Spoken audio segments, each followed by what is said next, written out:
Praise the lord.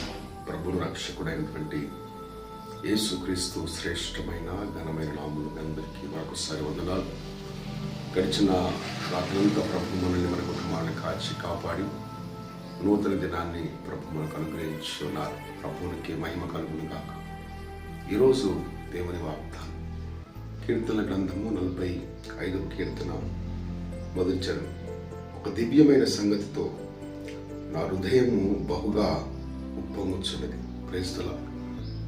కోరాహు కుమారులు ఈ కీర్తన రాస్తూ ఉన్నారు. ఒక దివ్యమైన సంగతితో నా హృదయము బహుగా ఉప్పొంగుచున్నది. ఏమిటి ఆ దివ్యమైన సంగతి?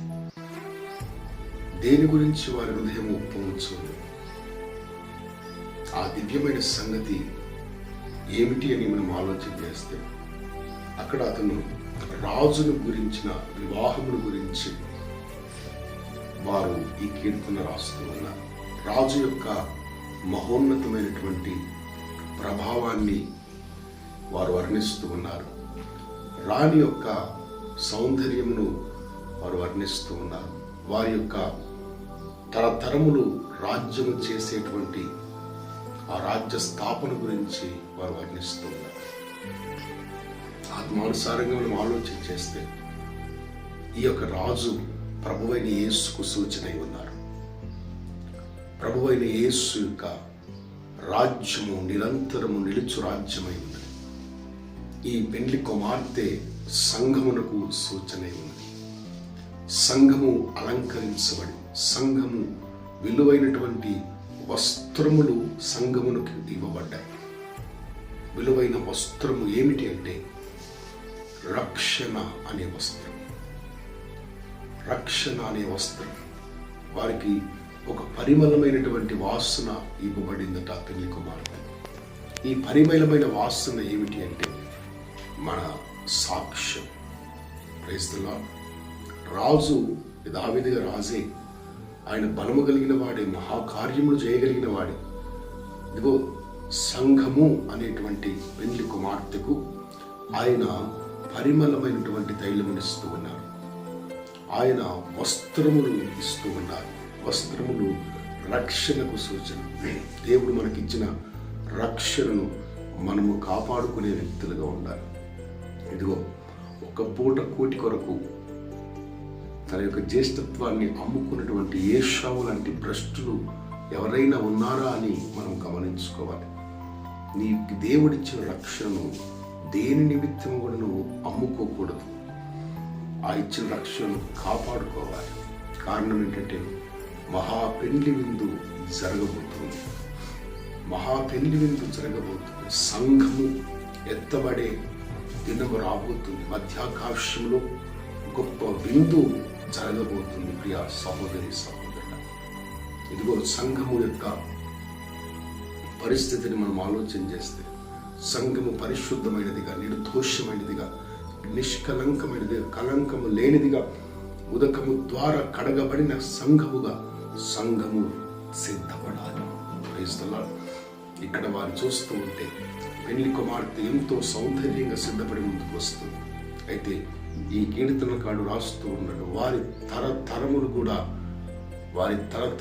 దీవించబడతాయి. అవును, సంఘము తరతరములుగా దీవించబడుతూనే వస్తుంది. యుగ యుగములు కూడా సంఘము నిలిచి ఉంటుంది. Praise the Lord. ఇదిగో ఈ లోకం గతించిపోతుంది, కానీ క్రీస్తు యందు విశ్వాసం ఉంచిన వారు గతించరు. మరి ఆత్మలు ఎల్లప్పుడూ తండ్రి రాజ్యములు యుగ యుగాలు ఆయన ముఖ దర్శనము చేసుకుంటూ ఉంటాయి. ఈ వార్తను వింటున్నప్పుడు హృదయంలో ఒక గొప్ప సంతోషం. అందుకే కీర్తనకాడు అంటున్నాడు, ఒక దివ్యమైన సంగతితో నా హృదయం బహుగా ఉప్పొంగుచున్నది.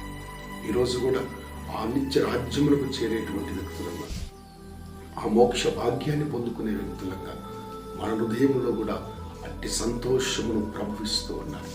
అట్టి సంతోషము నీకు ఉన్నటువంటి రక్షణను బట్టి, నీకున్నటువంటి నిత్య జీవమును బట్టి నువ్వు ప్రభు సన్నిధిలో బహుగా ఆనందించి సంతోషించే వ్యక్తిగా నీవు ఉండాలి. ఎందుకంటే మనకు దేవుడు నిత్య జీవమును అనుగ్రహించి ఉన్నాడు.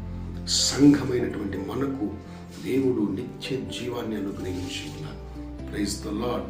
మన సాక్ష్యముని లోకములో కాపాడుకొనొచ్చు. మన రక్షణను కాపాడుకునొచ్చు. క్రీస్తు రాకడ వరకు నిలిచి ఉండి ఆయనతో పాటు యుగ యుగములు మనము ఏలుదుముగాక. యుగ యుగములు మనం ఆయనతో నివసించుదుముగాక. అట్టి విశ్వాసము, అట్టి నమ్మకము, అట్టి కృప దేవుడు నీకు నాకు మనందరికీ అనుగ్రహించి నడిపించుగాక. ప్రార్థన చేసుకుందాం. కళ్ళు మూసుకుని ప్రార్థన ఏకీభవించండి. పరిశుద్ధమైన తండ్రి, జీవాధిపతి, నీకు వందనాలు. నిన్న నేడు నిరంతరం ఏకరీతిగా ఉన్న దేవుడు, మారని దేవుడు, మార్పు లేని దేవుడు. మీరు మాట్లాడిన ప్రతి మాటను బట్టి మీకు వందనాలు. అవును తండ్రి, ఒక దివ్యమైన సంగతితో మా హృదయం బహుగా ఉప్పొంగుతుంది. ఏమిటి అంటే ఆ దివ్యమైన సంగతి, ఇదిగో మీరు మరలా పెళ్లి కుమారుడిగా రాబోవచ్చు ఉన్నారు. పెళ్లి కుమార్తెగా మేము సిద్ధపడి మేము ఎదుర్కోవడమే ఆ దివ్యమైన సంగతి. మీరు ఇచ్చిన రక్షణను కాపాడుకునడే, మీరు ఇచ్చినటువంటి సాక్ష్యమును కాపాడుకునడే అయా మాకు సిద్ధపాటు. ఆయన పరిశుద్ధముగా, నీతిగా, యథార్థంగా మేము సిద్ధపడి నిన్ను ఎదుర్కొనే కృప మాకు దయచేయండి. ప్రతి బిడకు మీరు దయచేయండి. అయా ఈ అంత్య దినాల్లో ప్రభా, అయా బహుగా సంఘము అయా ఇదిగో తండ్రి ఇంకా ఆత్మలో ఎదిగించబడుతూ, విశ్వాసంలో ముందుకు సాగుతూ, ప్రార్థనలో బలపరచబడుతూ ఇలా ముందుకు నడవడానికి నీ సహాయం దయచేయబడి ఈ సంతోషమును, ఈ ఆనందమును ప్రతి వ్యక్తి హృదయమును మీరు ఉంచి వారి హృదయమును ఉప్పొంగింపజేయమని యేసయ్యా ఈ దినమంతని వెలుగుతూ మైముతో నింపండి. మిమ్మల్ని చేస్తున్న ప్రతి పని ఆశీర్వదించండి. చిన్నల మొదలుకున్న వృద్ధుల వరకు ప్రతి ఒక్కరిని మీరు దీవించి ఆశీర్వదించి బలపరచుకొని యేసు నామములో అడుగు వేడుకొనుచున్నాము తండ్రి. ఆమేన్, ఆమేన్.